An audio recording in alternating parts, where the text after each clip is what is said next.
शायद इसी बात का नतीजा है कि आखिरकार सच को ज्यादा देर छुपाया नहीं जा सकता।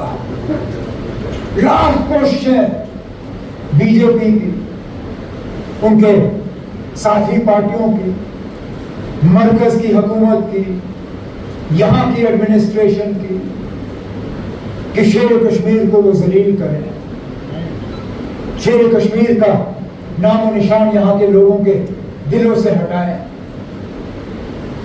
लेकिन जैसे मैंने कहा, आप सच को यहां से दबाओगे, कहीं से वो सच बाहर उभर के आ ही जाएगी। अब मामला सुप्रीम कोर्ट में 370 का चल रहा था, लेकिन वहां पे भी honourable chief justice of India से रहा नहीं गया। उस दौरान भी उन्होंने वही बात की जो हम कहते आए कि शेर कश्मीर जो थे वो कोई मामूली लीडर नहीं थे। उनकी दूरअंदेशी को नजरअंदाज नहीं किया जा सकता है। और बेंच पे बैठ के बिल्कुल वही अल्फाज चीफ जस्टिस ऑफ इंडिया ने इस्तेमाल किए जब कहा कि शेर कश्मीर के जो फैसले थे जम्मू कश्मीर को लेके, उसी से पता चल जाता है कि कितने विजनरी लीडर थे, कितने दूरअंदेश लीडर। जिस चीज की बात आज दुनिया में हो रही है, जिसको अंग्रेजी में इकोनॉमिक इंटीग्रेशन की बात करते हैं, मतलब अपनी इकोनॉमी को दूसरे इकोनॉमियों के साथ जोड़ने की बात, वो बात शेर कश्मीर ने आज से 70 साल से पहले ये बात की। कोई मामूली छोटी बात नहीं है ये। तभी तो मैं कहता हूं कि कुछ तो है कि इनकी लाख कोशिशों के बावजूद आज भी हम यहां एक जगह मिलके एक दूसरे से बात कर पाते हैं। और हमारी बात में कुछ लोग वजन देखते हैं। शायद ये इस बात का भी नतीजा है कि हम लोगों को धोखा नहीं देते,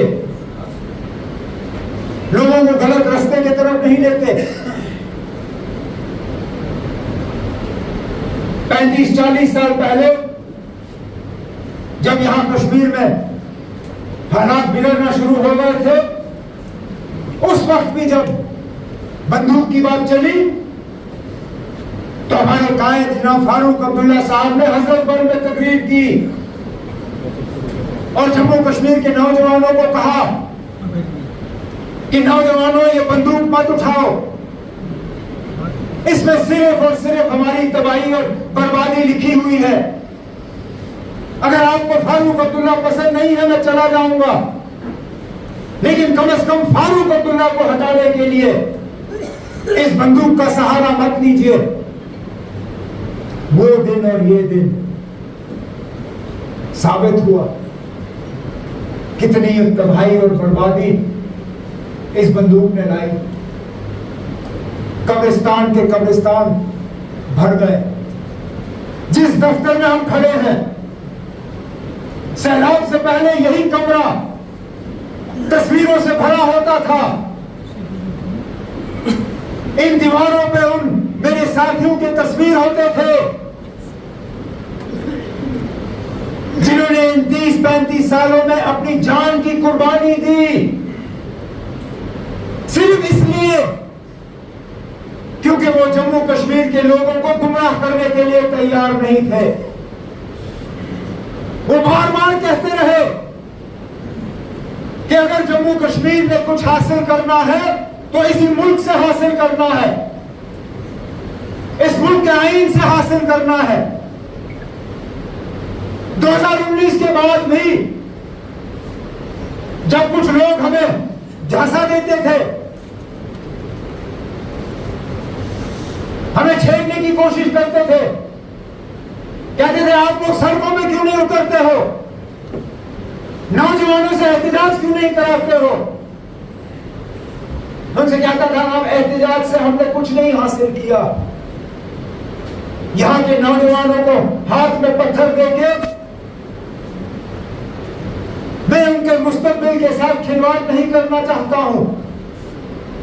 हम लड़ेंगे तो अदालत में लड़ेंगे, हम लड़ेंगे तो जमहूरी तरीके से लड़ेंगे, हम लड़ेंगे तो आईनी तरीके से लड़ेंगे और बिल्कुल अपने अल्फाजों पे हम कायम रहे।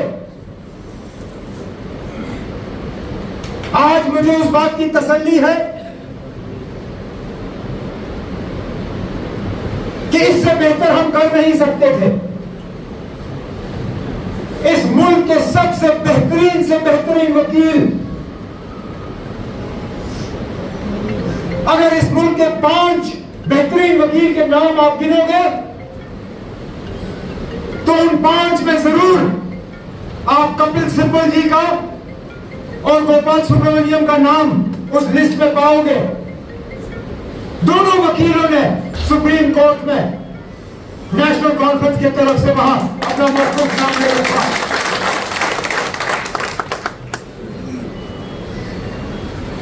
मैं कुछ हद तक इस बात को अपनी छोटी सी कामयाबी समझता हूं।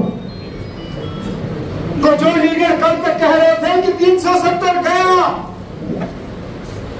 इसको भूल जाओ, ये कभी वापस आने वाला नहीं है, उन्होंने भी अब करवट ली, उनकी तकरीरों में भी बदलाव आया। आज वो भी कहने में मजबूर हुए कि 370 जो है जम्मू कश्मीर के लोगों के साथ जुड़ा हुआ मामला है, इसके साथ छेड़छाड़ नहीं किया जाना चाहिए था। जिन लोगों का सुप्रीम कोर्ट से कोई लेना देना नहीं था, आज अल्लाह के फजल से वो भी सुप्रीम कोर्ट जाके वहां पे हालात का जायजा ले रहे हैं, हाजिरी दे रहे हैं।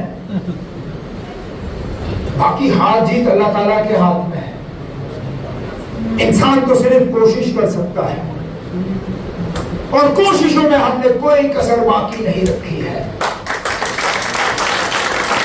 बाकी अब हमें अल्लाह ताला से मांगना चाहिए कि हम अपने इस मंजिल में कामयाब हो और जम्मू कश्मीर को हम इस दलदल से निकालने में हम कामयाब हो जाएं। बाकी सियासी बातें मैंने बहुत करनी थी, लेकिन अनीस साहब ने पहले ही अपनी तकरीर में कहा कि वो डूरू में एक बहुत अलीशान और बड़ा जलसा वहां पे रखना चाहते हैं, तो मैं भी उस जलसे के लिए कुछ बातें रखना चाहता हूं। मेरी सिर्फ आप सबों से मोहतबाना गुजारिश होगी कि तौकीर साहब जो हैं उनके हाथ मजबूत करिए, इनके साथ कंधे से कंधा मिला के आप लोग काम करें। ये आपका घर है, आज आप घर आए हो। हनी साहब ने जज्बातों में आके कहा कि घर में आना जाना रहता है, आना ज्यादा रहना चाहिए, जाना कम रहना चाहिए। वो मशहूर गाना है हिंदी फिल्मों का, अब जाने की जिद ना करो। अब आप आए हो तो जाने की बात ना करें, वही बेहतर होगा। हमने दिल में आपको जगह दी है, हम और कुछ कर नहीं सके। प्यार और इज्जत देने में आप हमसे कोई कमी और कोताही जो है महसूस नहीं करेंगे। जहां पे आप हमसे एक कदम आगे चलने के लिए मांगेंगे, वहां यकीन माने तो हम 10 कदम आपके साथ आगे चलेंगे। शर्त सिर्फ ये कि हमारे वो कदम इस रियासत को आगे ले जाने के लिए हो, इस रियासत को इस मुसीबत से निकालने के लिए हो, इस रियासत में दोबारा जमहूरियत कायम करने के लिए और लोगों को इंसाफ दिलाने के लिए हो। वही हमारा मंजिल है, वही हमें विरासत के तौर पे बाबा कौम और उनके साथियों ने हमें दिया हुआ है। उन्हीं नक्श कदम पे हम चलने का काम करते हैं। आज वज़ारत नायब सदर जम्मू कश्मीर नेशनल कॉन्फ्रेंस, मैं अपने सदर मोहतरम जनाब फारूक अब्दुल्ला साहब की तरफ से जो बहुत चाहते थे आज इस प्रोग्राम में हो, उन्होंने शायद आपको आज का डेट दिया था, लेकिन अचानक दिल्ली में पार्लियामेंट की कमेटी रखी गई और उनको आज सुबह निकलना पड़ा।